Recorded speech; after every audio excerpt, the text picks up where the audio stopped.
Alam mga be, ang sarap ng ulam natin for today. At dahil nga masarap ang ating kakainin, ay kailangan natin uminom nga ni ng gamot. Hi, it's me. I'm Sayami. Ito nga pala yung araw na makulimlim at mukhang uulan. Napapaisip nga ako na umaligo na lang kayo sa ulan. Kaso lagkit na nga pala tayo dito mga be dahil ilang araw tayong hindi nakakaligo. Once kasi na massage na yung ulo mo mga be, hindi ka pwedeng maligo. Halos wala nga pala akong ligo ng 2 araw dyan mga be, kaya mga buhok ko, ayan, gulo-gulo. Kaya naman sa wakas, hindi na tayo manlalagkit. Ala siya, jet part, ligo muna ang Sayami nyo. 1 eternity later. Iniwan kong tulog dahil ako'y naligo. Mga be, naligo kasi ako kaya hindi ko na malayan yung gising niya. Halos magdali-dali na nga ako sa pagligo ko mga be at pagpasok ko nga sa loob ng kwarto, naririnig ko na nga yung boses niya nag-iiniyak mga be.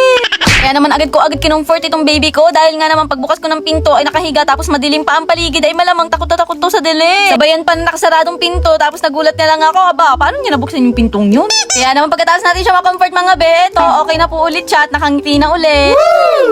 Ganyan kahirap mga be, bilang isang ina, iwan mo lang saglit, iiyak na kagad at kala mo naman ay nawawala ka na.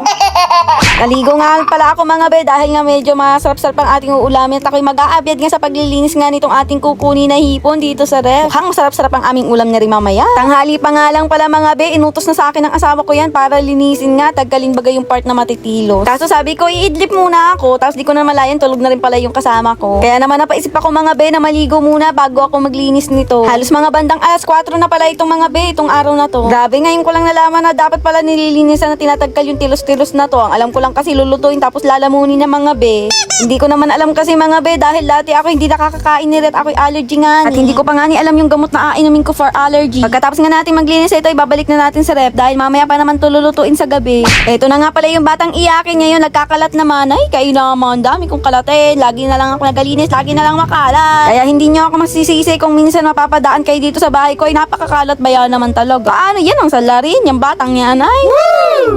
A few moments later. Hinintay nga lang pala natin dumating itong aking asawa. Siya nga pala yung maglilinis ng crab. Nakakatuwa nga dahil yung mga nakuha niya ay medyo matataba, lalo na yung may orange na yan. Ako ba yan naman na hindi marunong maglinis yan? Maalam lang ako kumain at lumamo. Dahil nga magluluto na yung asawa ko, ito nag-prepare na nga siya dito ng bawang sibuyas at luya. Iba't ibang sangkap ng kanyang pampalasa, katulad dito na Chinese ewan na hindi ko mabasa. Yes po, may isa rin lahi kami sa dugo ng Chinese pero hindi porket mayroon kaming dugon Chinese dapat maalam na kaming magbasa ng ganyan. Or kahit magsalita ng Chinese language. Ito na nga, taka-prepare na nga rin itong hipo na aking nilinisan kanina at isasahog din nga pagkatapos nga maluto nitong katang. Dito nga pala sa Chinese toyo na to ako sarap na sarap at saka dito sa suka na area. Naalala ko tuloy nung ako'y naglilihi, aba, yun laang toyo ang aking inuulam ba yan naman. Kaya naman di na magtataka kung bakit tupakin yung aking this part nga kung inyong makikita, hinahalo na nga yung aking asawa nito sa pagluluto at siya nga pala nagpa-video. Aba, ang daming alam ba ya, taga-pa-video. Habang ako andito lang sa gilid, tamang nood habang nagbibideo nga ni.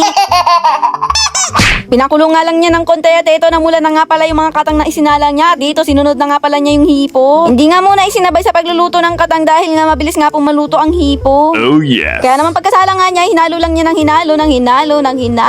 Hanggang sa mamula ng konti at kanya nga palang lalagyan to ng ketchup. Ngunit bago yung lalagyan niya muna ng Chinese seasoning niya, bago ang ketchup, kumuha ng rice flour, pampalapot. Pag nailagay na nga pala yung pampalapot, ay ito, hahaluin na nga ni. Parang nakakangala yung ganyang paghalo-halo. Nakakaliyo pati. Ngunit wag ka, pag gusto mo ng masarap na ulam, pinaghihirapan niya sa pagluluto. Ba naman, ay ito na nga, luto na nga po. Ang sarap ba yan naman ang amoy na rin. At kung inyo ba yan naman makikita, ay nausok-usok ay Dahil luto na nga niya ang ating napakasarap na ulam o hapunan na walang kanin-kanin, basta yan lang, papak natin yan. Alam mga be, ito, inunahan na natin agad ang inom ng gamot. Yes po, bago ako kumain, umiinom muna ako ng cetirizine mga be.